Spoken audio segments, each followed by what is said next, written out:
Okay. Hi, everybody. I'm Ria. I'm a compulsive overeater and bulimic. Today we're going to talk about resentment and fear. I don't have much experience with them, so I don't know how much I'm going to. Oh, I'm joking. I'm like a professional resenter and fear-based individual, so I have plenty to say on this topic. Okay, so as always, I use the Big Book of Alcoholics Anonymous as my base for all information here. I am no expert. I am simply relaying information that other people already thought of and said better than me. So I'm just gonna say it again, but in my way, okay? So I'm in on the Big Book on page 64, bottom paragraph, says resentment is the number one offender. It destroys more alcoholics than anything else. From its stem, all forms of spiritual disease. For we have been not only mentally and physically ill, we have been spiritually sick. When the spiritual malady is overcome, we straighten out mentally and physically. In dealing with resentments, we set them on paper. We listed people, institutions, or principles with whom we were angry. We asked ourselves why we were angry. In most cases, it was our self-esteem, our pocketbooks, our ambitions, our personal relationships, including sex, were hurt or threatened. So we were sore, we were burned up. And we're going to skip down now to the bottom of page 65. We went back through our lives. Nothing counted but thoroughness and honesty. When we were finished, we considered it carefully. The first thing apparent was that this world and its people were often quite wrong. To conclude that others were wrong was as far as most of us ever got. The usual outcome was that people continued to wrong us and we stayed sore. Sometimes it was remorse and then we were sore at ourselves, but the more we fought and tried to have our own way, the worse matters got. As in war, the victor only seemed to win. Our moments of triumph were short-lived. It is plain that a life that includes deep resentment leads only to futility and unhappiness. To the precise extent that we permit these, do we squander the hours that might have been worthwhile. But with the alcoholic whose hope is the maintenance and growth of a spiritual experience, this business of resentment is infinitely grave. We found that it is fatal. For when harboring such feelings, we shut ourselves off from the sunlight of the spirit. The insanity of alcohol returns and we drink again, and with us to drink is to die. If we were to live, we had to be free of anger. The grouch and the brainstorm were not for us. They may be the dubious luxury of normal men, but for the alcoholic, these things are poison. Okay, so the message is pretty clear here in this last paragraph that I wrote that there's a strong correlation between resentment and death. I don't know if you guys picked that up, but they use the word grave, fatal, die. So, like, if you're a word person like I am, all of those words are related to death. So, they're basically warning that if I live in resentment and I will drink again and then I will die. So, I want to just be clear about what resentment actually is, right? Because there's sometimes confusion about that. Like sometimes people mix up resentment and anger. They're actually two very different things. Resentment is bitter indignation, which is another word for anger, at having been mistreated or treated unfairly. Okay. So anger can just be at a situation. It doesn't necessarily have to be that I was treated poorly in my imagination, right? Usually. Um, and sometimes anger gets a bad rap, in my opinion. I've said this before. Now, if I'm an angry person and I get off on anger, that's one thing. Obviously, that's not what we're talking about here. But in my experience, if I get angry about something, sometimes that's a guidepost for me that there's a situation here that isn't working, or I feel a boundary's been, um, a boundaries hasn't been respected, or there's something I need to say. Like, it doesn't necessarily means anger itself is not a bad thing. It's when I act angry or take that anger and throw it at someone that it's a problem. So the more mindful I am about anger, I can actually listen to it and see what it's saying to me, um, without like being an angry person. What they're talking about here is this idea that I have been wronged in some way and I am bitter and angry about it. And whenever we have Latin prefixes in a word, it says resentment, right? So whenever we have the Latin prefix re, it means to do something again, like reread, refeel, whatever. Resentment means to feel it again, right? Like sentiment. To resent means I am refeeling the thing that I already felt, which I don't know if you can relate with this, but when someone does something to me, let's say, okay, very innocuous example. Okay, so I make dinner and none of my kids eat it, which is like basically every night of my life. Okay, so I made this dinner. I slaved all afternoon over this gorgeous gourmet dinner, which is not true. I probably just threw something in the oven. But anyway, I just worked so hard, sweated over this, and these brats don't eat what I made for them. And by the way, I worked all day to pay for the food that I slaved over to make for them. And do they thank me? No, they do not. They don't even wash their freaking dishes. Okay? So, like they're like broke friends who freeloaders, okay, these kids.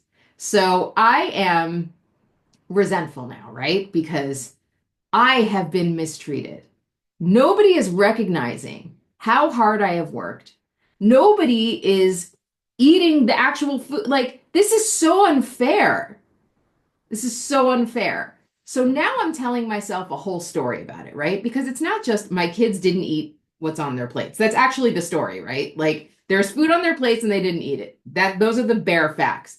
But I have a whole story about how when I was a child and this is what I was taught and clearly I'm failing as a parent and I'm working so hard and I'm paying their bills and I'm paying for them to go to all these things. And they come to me and ask me, my son, my 15-year-old came to me yesterday and said, for my birthday, I want this cologne. I said, okay. He's like, can we order it from Amazon? And I was like, have you smelled this cologne? And he's like, no, but I heard about it on Instagram, so I know what it smells like. And I was like, you cannot buy a cologne that you have never smelled.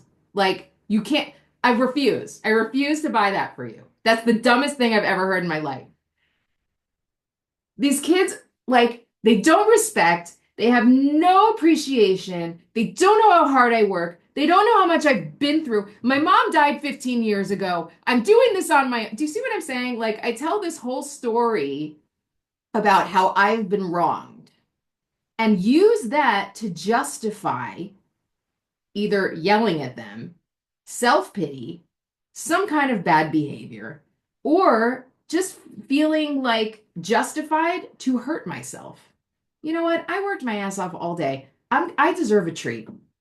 I deserve a freaking glass of wine. God damn it. I deserve to eat an entire pizza after everything that I made, plus the dinner that they didn't freaking eat. So, you know, this is what resentment looks like. It's not in that moment. I had something come up, I don't even remember because it wasn't that important, but somebody said something recently and it triggered like a little anger spark in me. And I realized it was because they said something that felt it didn't land right with me. And I'm sure they didn't mean anything by it, but I probably like for me that was okay, that's an indicator that I need to say that didn't feel right to me. Can we try to talk about this in a different way? And then I say that and then the story's over. That's the whole story. With resentment, there's a whole story before, a whole story after, and I can just play in my brain with that forever. Forever. The problem is that the big book tells me is that if I play with that story forever, it will eventually kill me. That doesn't really make any sense though, right? Like what? I'm going to get pissed off at somebody and I'm going to die? Well, obviously it doesn't it's not instantaneous unless God forbid you have an aneurysm or something. But like I'm talking about it's a slow burn for some of us. For some of us it's fast, but I'm talking about a slow burn and I'll give you an example of this, okay? Some of you have heard this story, and if you have already, deal with it because it's my workshop.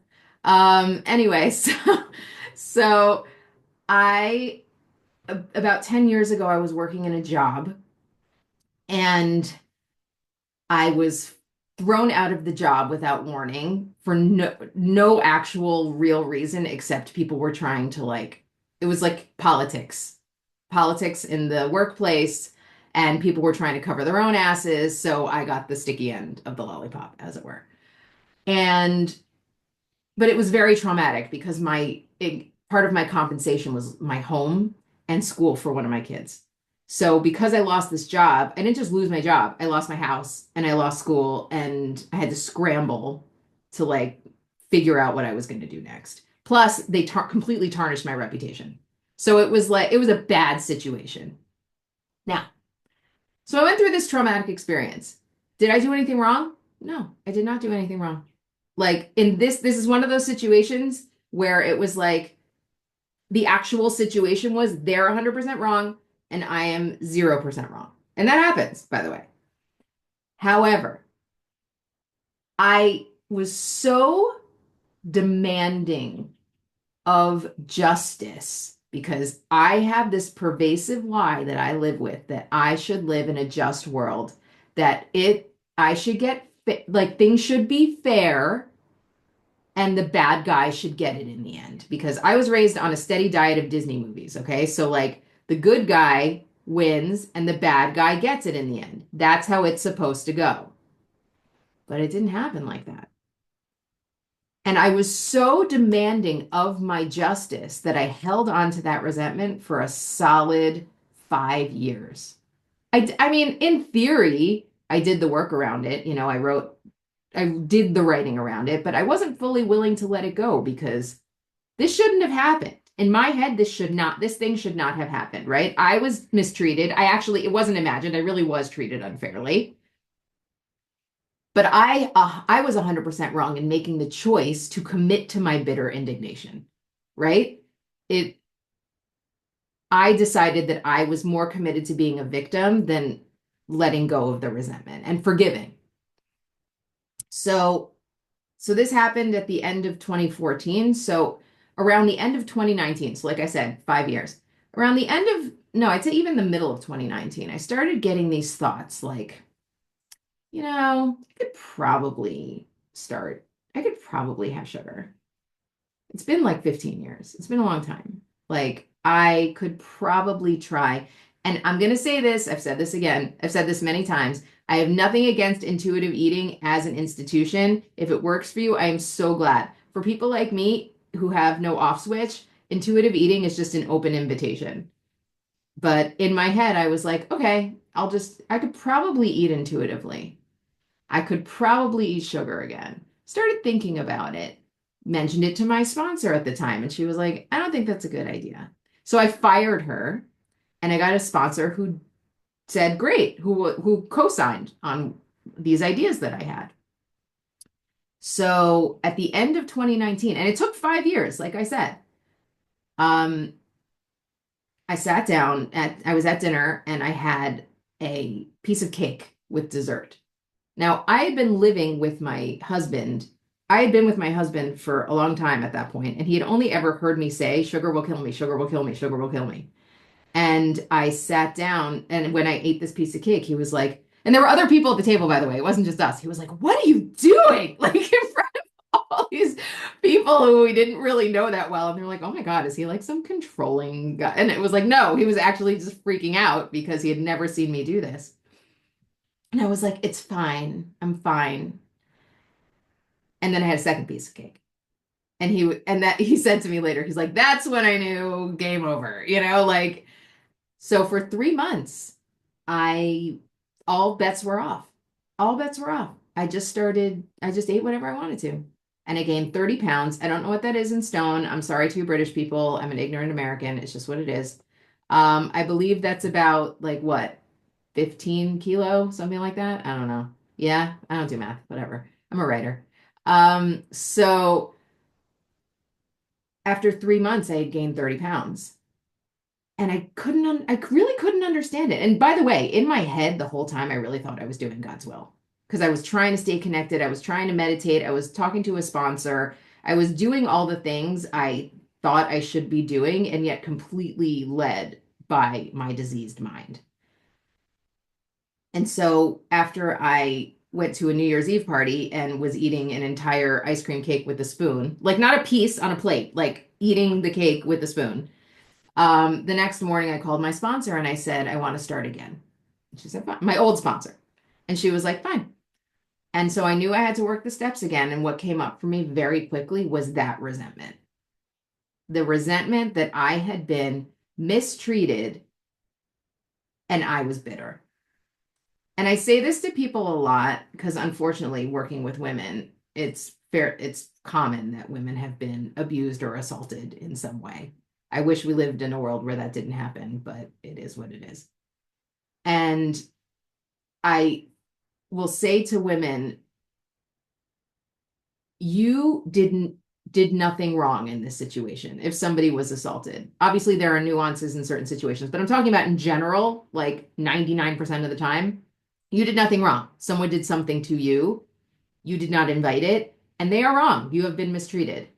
However, if this happened 20 years ago and you are still eating over it, that is your part. Because if we're still insisting on what happened not happen 20 years ago, that's where I'm wrong.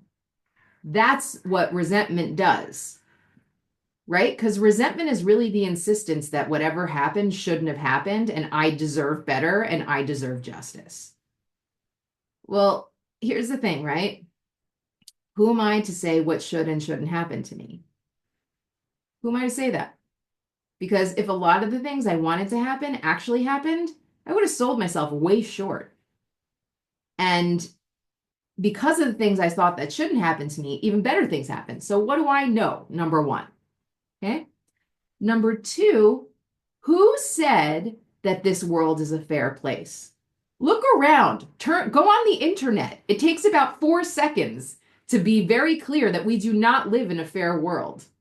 Justice is not meted out equally.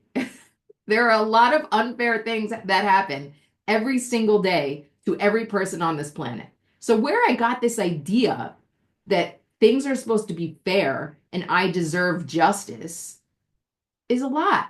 I have no idea where I got that idea, except, like I said, Disney movies. Now, of course, I believe in humanity and every person deserves justice and to be treated fairly and civil rights. And of course, everybody deserves those things as people, but not everybody gets them. It's just the fact. I don't like it, but it's what it is.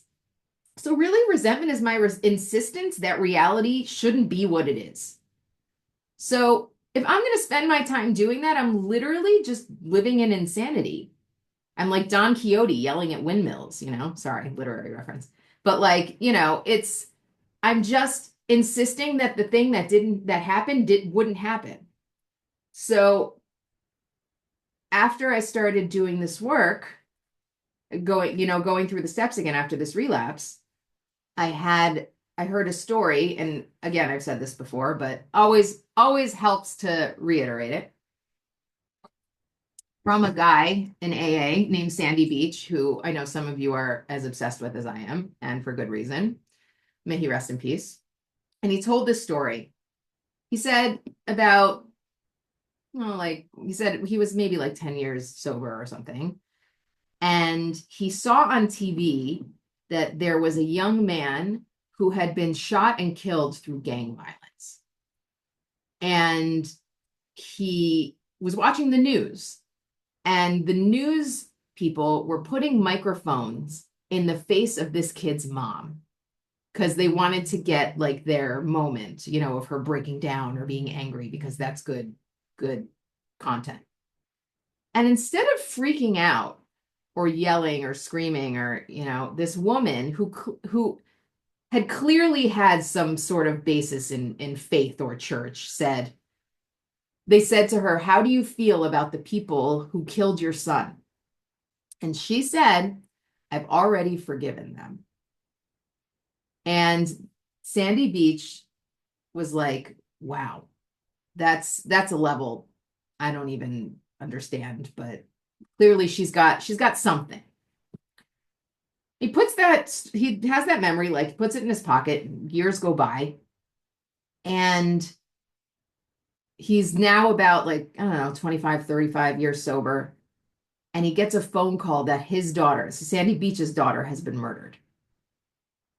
And that memory of that woman saying that she had forgiven these people comes floating back up to the surface for him.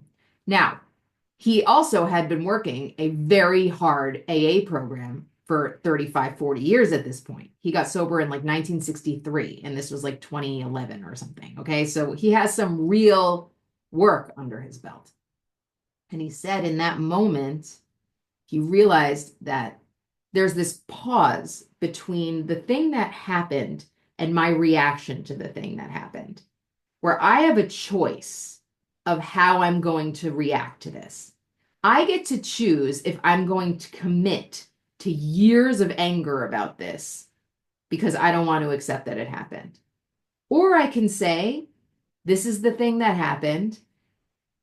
And I don't, it's not about my opinion about it. It's not about whether or not I like it. It's just, this is the thing that happened. And now I get to evolve my relationship with my daughter from something physical to something that's in a new stage now. And he said he immediately forgave whoever murdered his daughter. Now, what does that mean? Because I don't know about you, but I'm a human person. So I'm just like, what? You just forgive the person who murdered your kid? Just do that. But it's okay now? No, it's not what he's saying. He's not saying that it's okay now. He's saying, this is a Sandy Beach quote. You can have it. You're welcome. Forgiveness is giving up hope of having had a better past. I'm going to repeat that. Forgiveness is giving up hope of having had a better past. In other words, forgiveness means that I accept that the thing that happened happened. And I'm not going to fight that it didn't happen. What I'm going to say is, this is what happened, and I'm going to move on from it, no matter how I feel about the situation. That doesn't mean there won't be grief. I mean, hello, he lost his kid, you know? I mean, and same for me when I had, you know, my job and my home taken away from me. Of course there's grief. Of course there's trauma. It's intense. Those things are real. And I shouldn't skip over them just because in the name of forgiveness. That's not realistic. But forgiveness means that I don't have to be angry and resentful about it. There's a difference. It's a choice between accepting reality as it is and not. And so that's why resentments kill us. Not because if I don't accept, I automatically drop dead, but because if I fight against reality, that means that I am not living in alignment with God's reality, which is what the whole point of the 12 steps are, is me clearing out the channel so that I can live in alignment and be the tool that God created me for and do the work that I was created to do. When I cut off that channel, I slowly die. It's like taking a plant out of the sun, right? They're not going to instantly shrivel up, but you know, 1 day, 2 days, 3 days, 4 days, 2 weeks later, you show up, that plant is brown.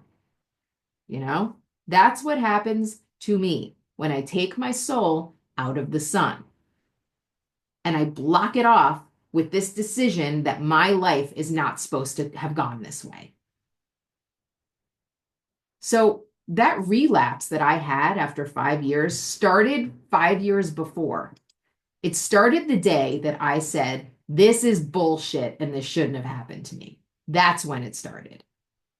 I happened to have some years under my belt, so I could coast for a little while on my laurels and rest on my laurels, not work as hard of a program and use the excuse that I was working a full-time job and I was really busy and I have 3 kids and at home, and that's why I can't do as much. When really, I had started my relapse the day it happened, the 5 years before it happened. So that's why they're saying it will kill us. And we need to understand that. So what do we do about resentments, right? Like everybody has them, they come up. Eventually, I'd like to think that I aspire to be like a Sandy Beach where the day comes where something monumental happens and I go, I accept this and move forward. I'm not at that level today. I get resentful for like really stupid shit. So like, you know, I'm not even close to that level. So what we do is we take it and we do a fourth with it, or we do a 10th with it. Now, I want to just quickly break down what a fourth step looks like in terms of resentment, just so that we understand what it's about, right? So, page 65, and if people have other like questions about it, I think in this group I might have posted a long time ago the the columns and how and the questions for the turnarounds. If anybody wants that, I probably still have it. So yeah, great. So Maria, be in touch with me afterward and we'll take care of that. Anyway, so we have the resentful at column, right? So we just say the person, the cause. Now I want to give this attention for a minute just based on what my old sponsor told me, right? So if you look at the cause here, it's very brief. My sponsor, who took me through the fourth step the first time, told me that a cause for a resentment should be 8 words or less. Why? Because number one, I want to really be clear about what the actual cause is, right? Like I need to know what it is I'm resentful at. And if I have an infinite words, I will tell a whole story around that cause that will distract me and probably justify my resentment in some way.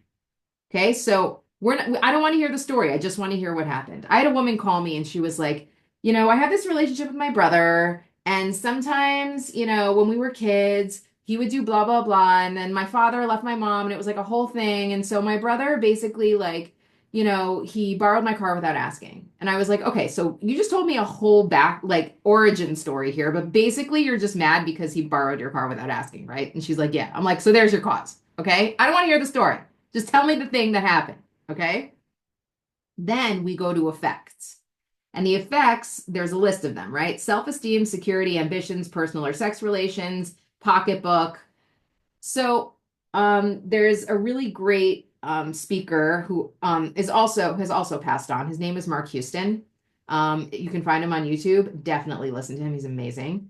And he talks about how we have stage player. Our brain is a stage, and we have all these actors in our head that are telling us stories about ourselves all the time, and we have these roles that we play. So for example, I'm Ria the mom, I'm Ria the wife, I'm Ria the writer, I'm Ria the Jewish person who lives in Israel, I'm Ria the daughter, and all of these things are talking to me at all times. So let's say, for example, my stepdaughter says she's going to call me and she doesn't, right? So all of a sudden, stepmom Ria is activated and going, I care about her more than she cares about me. And look at all I've done for her. And then my husband doesn't appreciate how great I am to his kids. It's like these voices that tell us stories that we start believing. So the effects are really identifying those voices and how they work. So, it affects for me, like if I said this is totally a made up resentment, by the way, my girls are great. But like if I had a cause, like, at my stepdaughter, she didn't call me. Okay. Not when she was 4, I met her and she didn't call me when she said she was going to call me. Okay.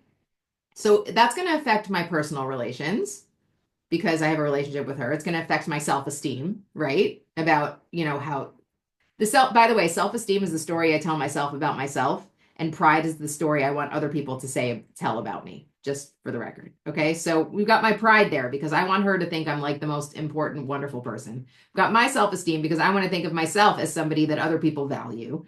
I have my personal relationships with my stepdaughter. We'll throw sex relations in there because I'm sure I can find a way to twist it into resentment against my husband. I'm actually very good at that. And so here it's no pocketbook involved. So those are my effects, right? I have to identify the voices in my head that are activated by this cause. Okay. So now that's just the start of how we turn around. That's just identifying and really digging down on what the resentment is. I need to know what it is so that I can give it up, right? So fine. So that's how we identify it. But now we're going to go on page 66 and it says, we turn back to the list, right? For it held the key to the future. We were prepared to look at it from an entirely different angle. That means that I'm no longer just looking at what happened to me. I'm going to zoom out and look at it from their perspective, also the other person's perspective, and the wider God perspective. We began to see that the world and its people really dominated us, right? If I'm trying to control something in any way, that means I'm making it a higher power. I'm going to say that again. If I'm trying to control something in any way, I'm making it a higher power. Okay, cool. Good talk. We began to see that the world and its people, yeah, we said that. In that state, the wrongdoing of others, fancied or real, had power to actually kill, right? They're using that word kill again, and we understand why now. How could we escape? We saw that these resentments must be mastered, but how? We could not wish them any more away any more than alcohol. This was our course, right? So first we identify what the resentment is. Now, before we start turning them around, we do this. We realize that the people who wronged us were perhaps spiritually sick. Most human beings are. That's just the nature of being a human person.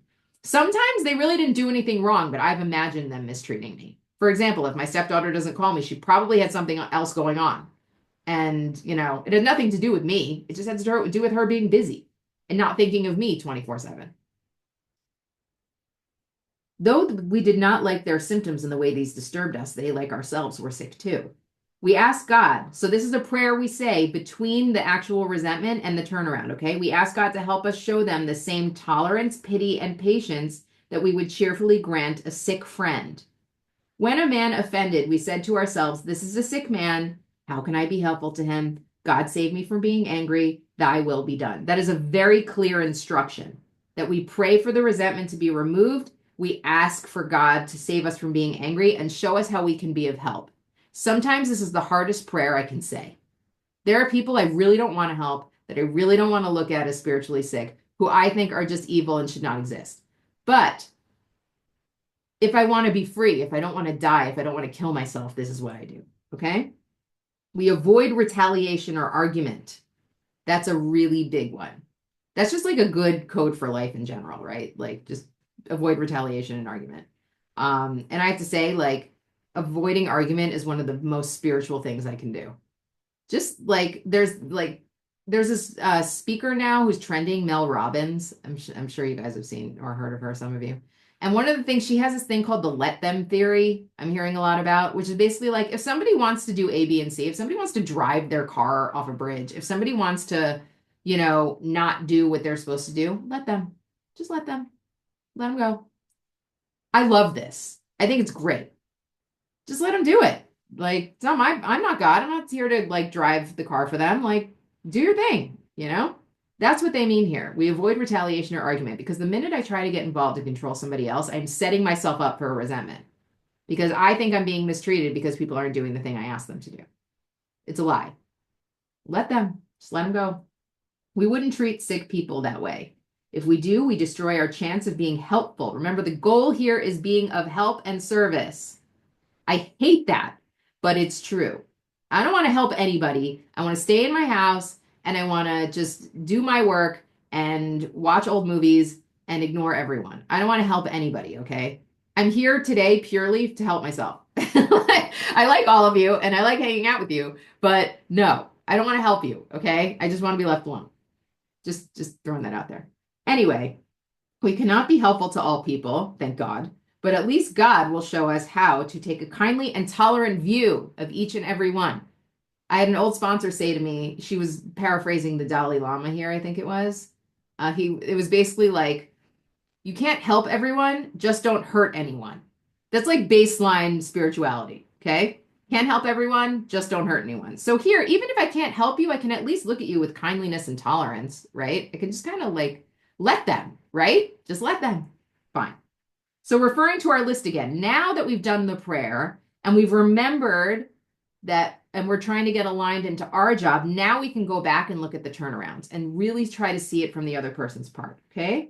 Referring to our list again, putting out of our minds the wrongs others have done. That means that we are no longer talking about what they did. We are only focusing on our part, which is the big secret, by the way. Where had we been selfish, dishonest, self-seeking, and frightened? So in my turnarounds that I shared with the group, there are like sub questions to each of those questions.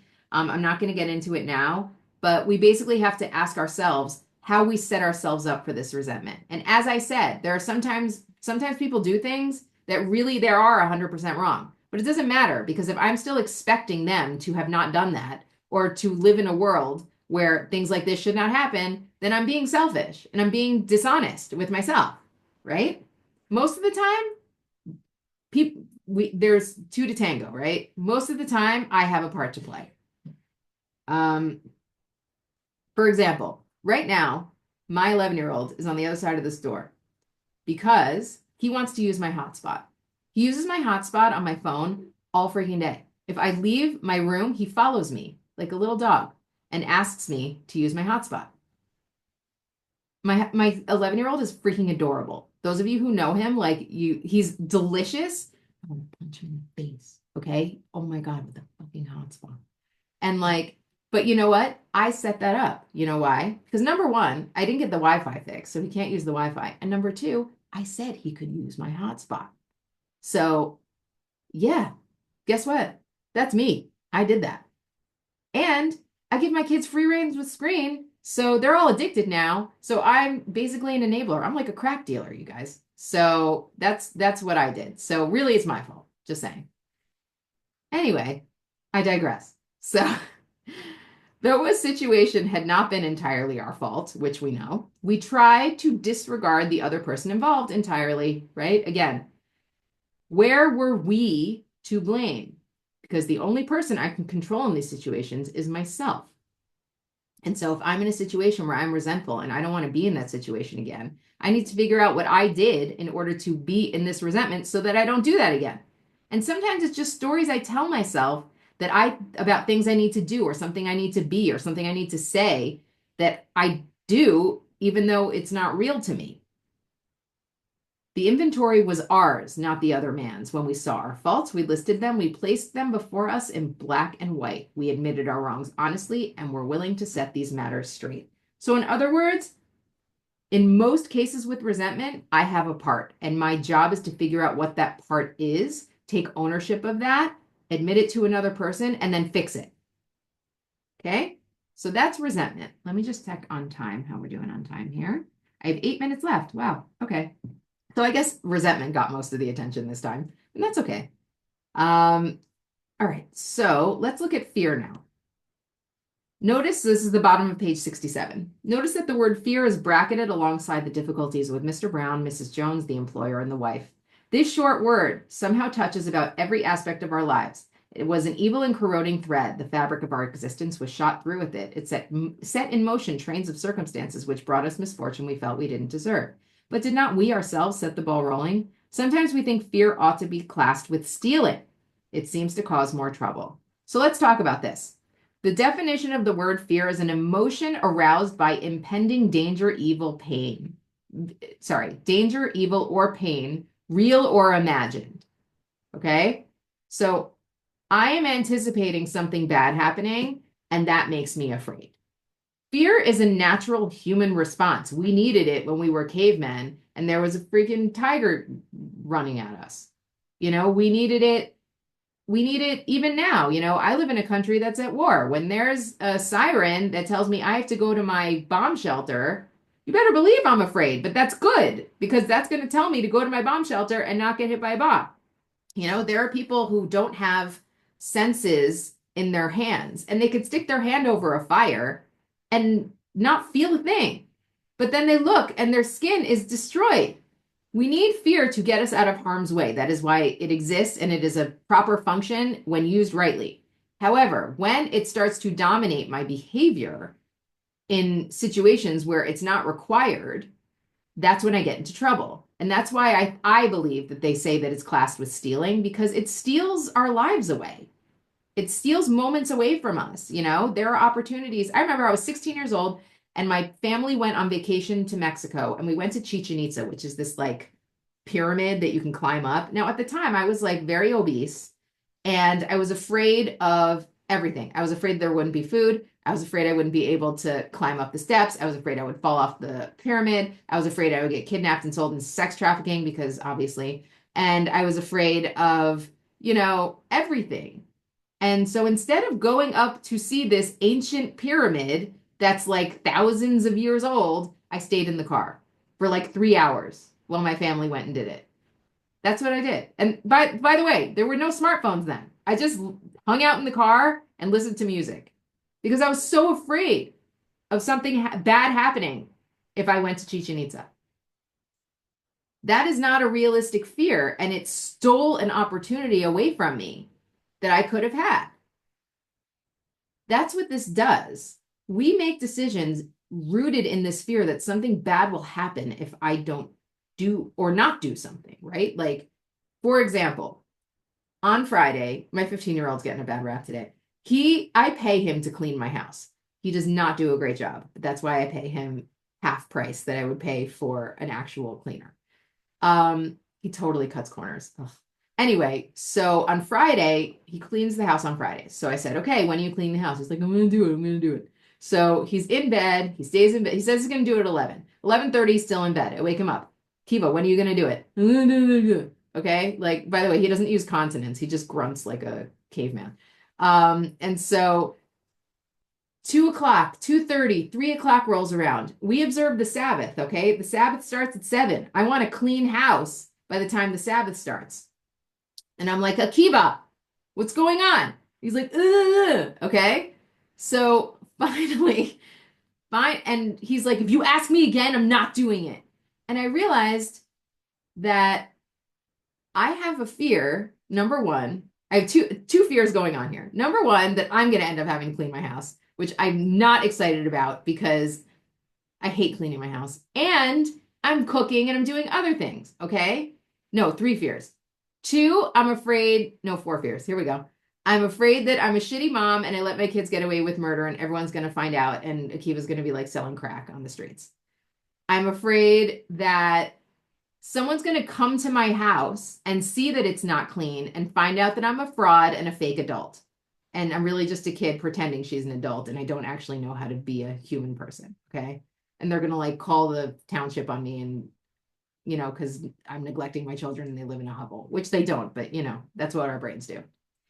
And I'm just afraid of failure in general, that I'm a failure as a mom, that I'm a failure as an adult, I'm a failure as a housekeeper, home person, my domestic duties. And to my credit, I grew up with like nannies and housekeepers, so nobody ever taught me anything. I just learned to clean the toilet when I was like 25. Anyway, my point is, all these fears are coming up. It's not really about Akiva cleaning the house, although of course I want him to fulfill his commitment. But really, I'm just afraid that I'm not going to get what I want. I'm going to lose what I have. And I'm afraid of other people's opinions, really, that someone's going to walk in and say, oh, their house isn't clean. Who cares? What that really comes down to is me trusting and relying on myself instead of God. It's me getting involved in things that I don't need to be involved in because I'm afraid. Now, as a mom, I obviously need to remind my child that if you make a commitment to something, you need to fulfill it. And by the way, he did end up cleaning the house. Not a great job, but he did do it. And now he's bugging me to pay him, of course. I have to like chase after him to clean and he wants me to like, can I have my money now? Anyway, teenagers. So yeah, it's just me letting fear drive my choices. Because if I was living in trust and reliance on God, I'd be like, Akiva, I asked you to clean the house. If you clean the house, you get your money. If you don't clean the house, you don't get your money. And then I move on with my day. And if my house is not clean on Shabbat, and people come over and say, oh, your house is dirty, I'd be like, I know. I asked my son to clean it and he didn't. So here we are. And that's the end. That's literally the end of the story. But I have these stories I tell myself about fear, about impending doom, which, by the way, is usually imagined. In general, my brain, they're like optimists. I've met them. They're like a different species. They're people who assume the best is it's all going to work out. And I'm just like, I don't understand your brain. It's like people who speak another language. I'm like, I know you're saying something, but like, I don't know what it is. My automatic is like, we're all going to die. That's just where it's going to go. That's how it's all going to end, Like if my son doesn't return the grocery cart to the grocery, then someone's going to call the cops and I'm going to get arrested and my kids are going to die and I'm just going to die. And, it makes no logical sense, but that's how I roll. So that's sort of like been the dominating story that helps with my decision making. And so I need to be aware of when that's coming into play so that I don't continue doing that. Right? So this is going to tell us again what we do with our fears. Let me just check the time again. Oh, 33 seconds. Okay, great.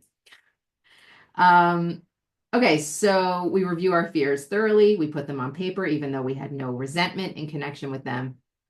Wasn't it because self-reliance failed us, right? I'm trying to run this world myself, and deep down, I know I can't. And there are so many things that are out of my control that I cannot do anything about. And if I don't believe in something bigger in control of that, that's freaking scary, right? A meteor could hit my house right now, just randomly. But if I don't believe that there's something at play that's orchestrating that, that's terrifying. I don't know how people, atheists survive. Like, that's scary. God bless them. I know there are a lot of atheists in this program who work very hard programs and do a beautiful job. I just, I can't relate with that. But anyway, not to end on a judgmental note, but that is basically how resentments and fears work. And I'll just say again, I'll just finish this paragraph. Self-reliance was good as far as it went, but it didn't go far enough, right? Like there, I am given capabilities. Some of us once had great self-confidence, but it didn't fully solve the fear problem or any other. When it made us cocky, it was worse. Perhaps there is a better way. We think so, for we are now on a different basis, the basis of trusting and relying upon God.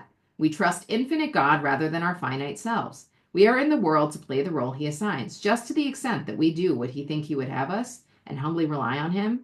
Does he enable us to match calamity with serenity? And then going down to the next paragraph, it says, what we do in the face of fear, aside from writing it down, we let him demonstrate through us what he can do. We ask him to remove our fear. We ask God to remove the fear and direct our attention to what he would have us be. Not necessarily what we would do, because who knows what we would do yet. Just what we would be in exchange. If we didn't have this fear, what kind of person would we be? That's what that prayer is for. At once, that means immediately, we commence to outgrow fear. And that is all, my friends. Thanks.